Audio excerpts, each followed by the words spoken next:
Assalamualaikum warahmatullahi wabarakatuh. Good morning, my student. How are you today? Okay, class. Last week we are have discussing about notation.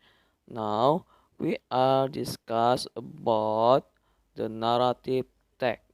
Please check this out.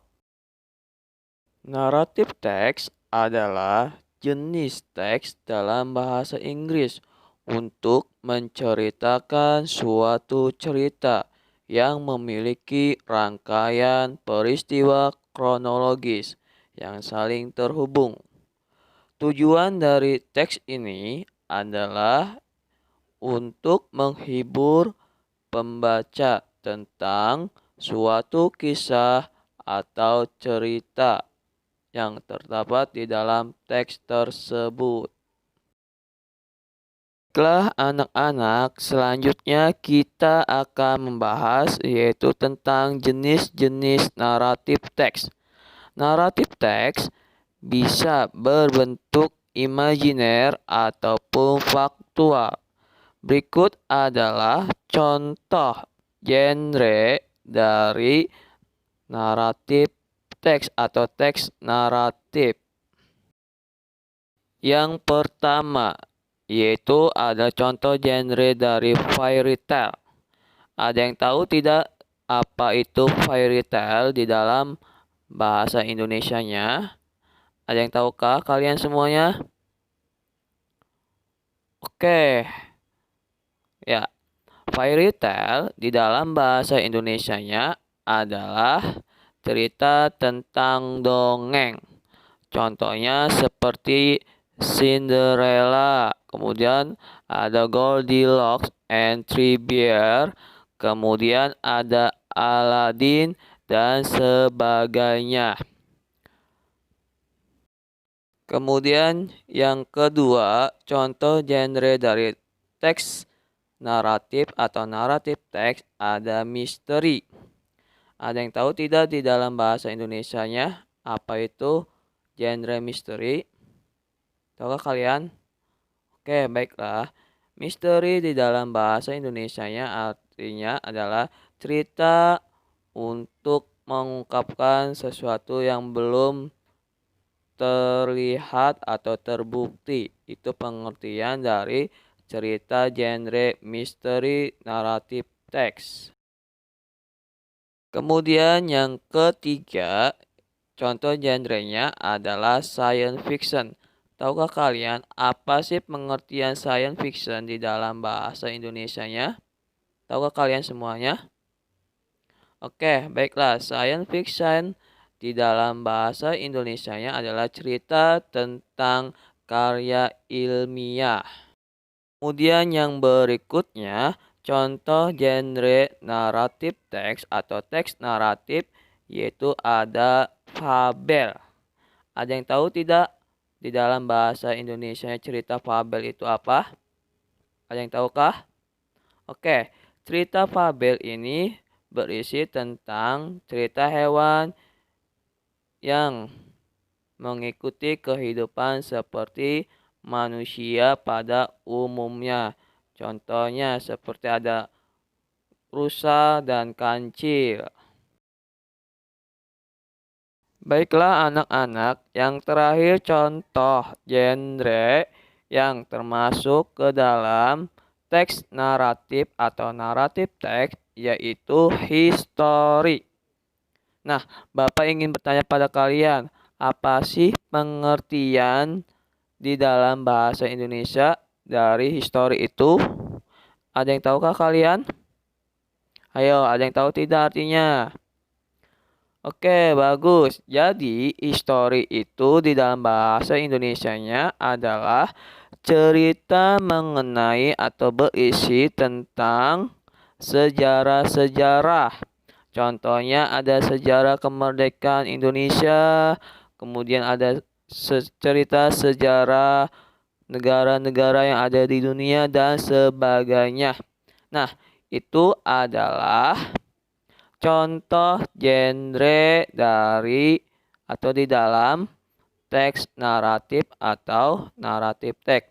Dan masih banyak lagi yang lainnya contoh genre yang termasuk atau di dalam naratif teks atau teks naratif. Sudahkah kalian paham semuanya contoh genrenya? Mudah-mudahan kalian sudah paham ya. Oke, baiklah anak-anak. Berikutnya kita akan membahas materi selanjutnya yaitu tentang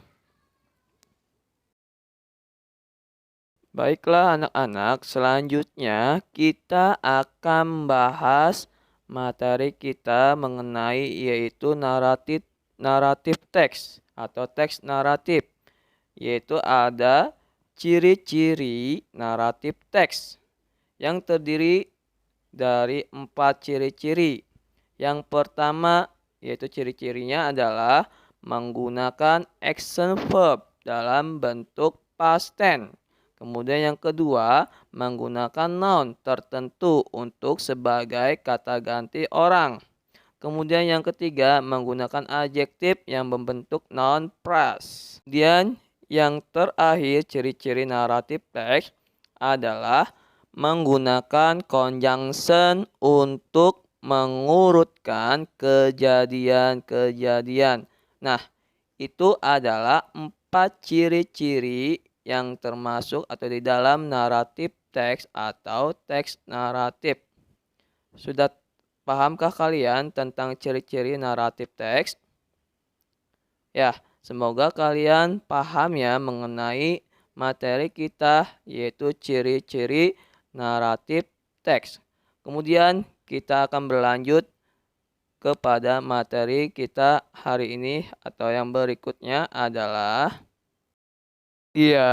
kita akan berlanjut kepada materi kita mengenai yaitu naratif teks atau teks naratif yaitu tentang struktur dari naratif teks atau teks naratif. Oke, struktur dari naratif teks atau teks naratif berfokus pada serangkaian tahapan yang diusulkan untuk membangun sebuah teks ini sendiri. Secara umum, terdapat 4 tahapan dalam naratif teks, yaitu struktur naratif teks atau teks naratif. Yang pertama, yaitu ada orientation. Nah, apa sih pengertian dari orientation di dalam bahasa Indonesianya? Bapak akan bahas ya. Orientation atau biasa disebut dengan pendahuluan berisi tentang siapa, kapan, di mana suatu cerita ditetapkan. Kemudian struktur naratif teks yang kedua yaitu ada complication. Nah, tahukah kalian apa sih pengertian complication di dalam bahasa Indonesianya? Tahukah kalian semuanya? Oke, baiklah Bapak akan kasih tahu ya. Complication menceritakan awal masalah yang menyebabkan puncak masalah atau yang biasa kita sebut dengan klimaks.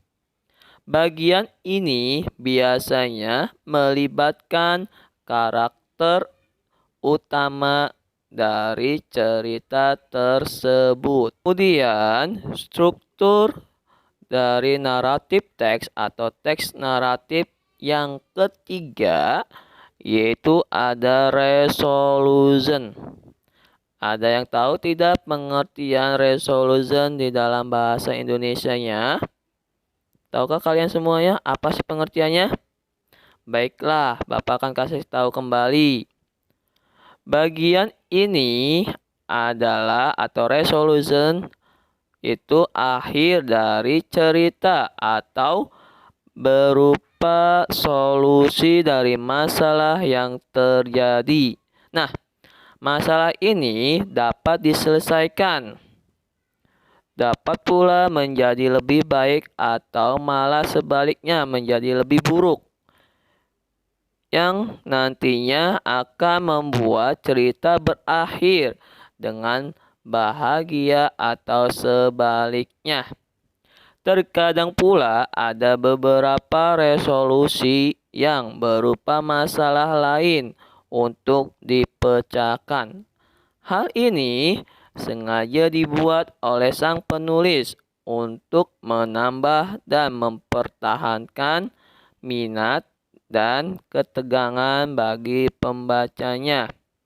Nah, biasanya jenis resolusi ini terdapat pada genre misteri dan horor. Nah, itu pengertian dari struktur yang ketiga dalam naratif teks, yaitu resolution. Kemudian struktur yang keempat adalah reorientation. Tahukah kalian apa sih pengertian dari reorientation dalam bahasa Indonesianya? Reorientation bagian ini adalah penutup dari suatu cerita yang bersifat opsional. Reorientation bisa berisi tentang pelajaran moral, saran, atau pengajaran dari sang penulis. Nah, itu adalah struktur dari teks naratif atau naratif teks, terbagi ke dalam 4 struktur ya. Berikutnya kita akan membahas mengenai contoh naratif teks atau teks naratif. Nah, di sini Bapak mempunyai contoh naratif teks atau teks naratif, yaitu yang judulnya Cinderella. Nah, Cinderella ini termasuk ke dalam fairy tale atau dongeng. Baiklah, Bapak akan bacakan ceritanya di dalam bahasa Inggrisnya. Once upon a time, there lived a girl named Cinderella. She lived with her stepmother and 2 stepsisters. The stepmother and her 2 daughters didn't like Cinderella. They treat Cinderella very bad. Cinderella usually did the hardest work in this house, such as scrubbing the floor, cleaning the pot and pan, and preparing the food for the family, and so on. One day, a ball was to be had by the royal family of the kingdom to find the princess' pouch. Cinderella wanted to go to the ball, but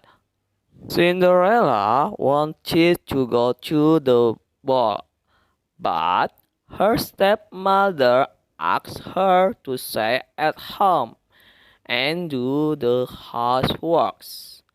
Cinderella cried. Then there was a fiery godmother standing beside her.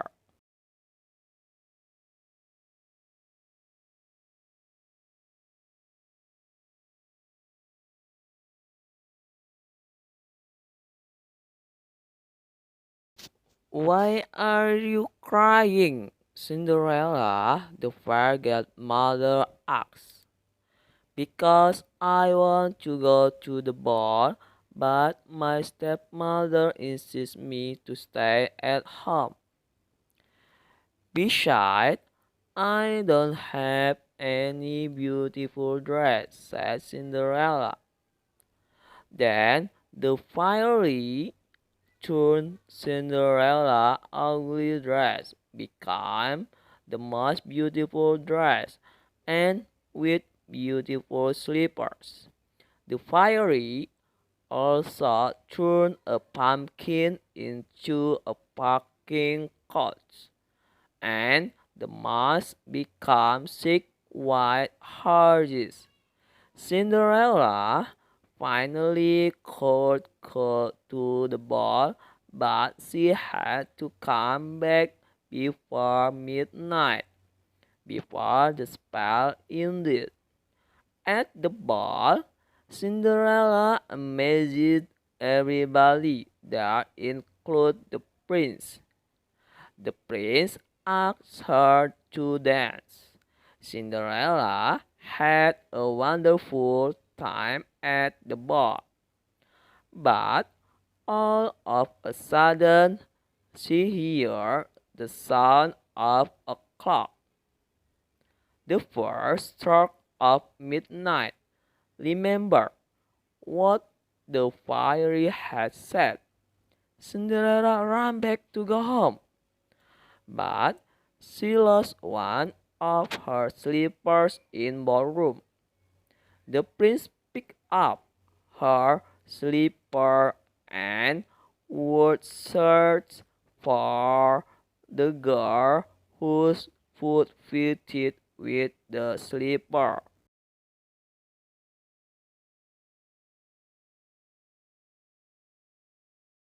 A few days later, the prince proclaimed that he would marry the girl whose feet fitted the slipper. Her stepsisters tried on the slipper, but it was too small for them. No matter how hard they squeezed their toes into it. In the end, the king's soldier let Cinderella try on the slipper. She stuck out her foot and the page slipped the slipper on. It fitted perfectly.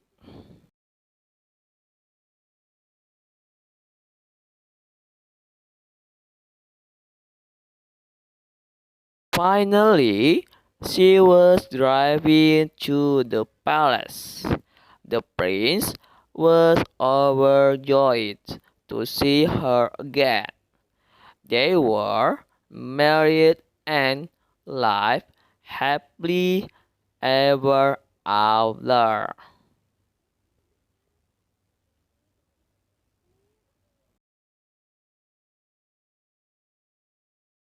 Anak-anak, itulah materi kita hari ini tentang naratif teks atau teks naratif. Apa kalian sudah paham mengenai materi kita hari ini? Apakah kalian sudah paham?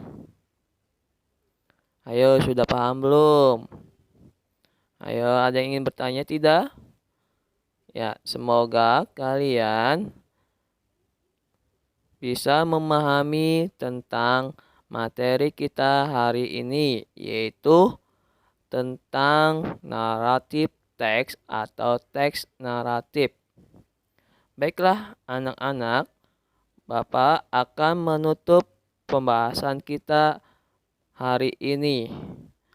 Enough for me. Thank you for attention. Billahi taufik wal hidayah. Wassalamualaikum warahmatullahi wabarakatuh.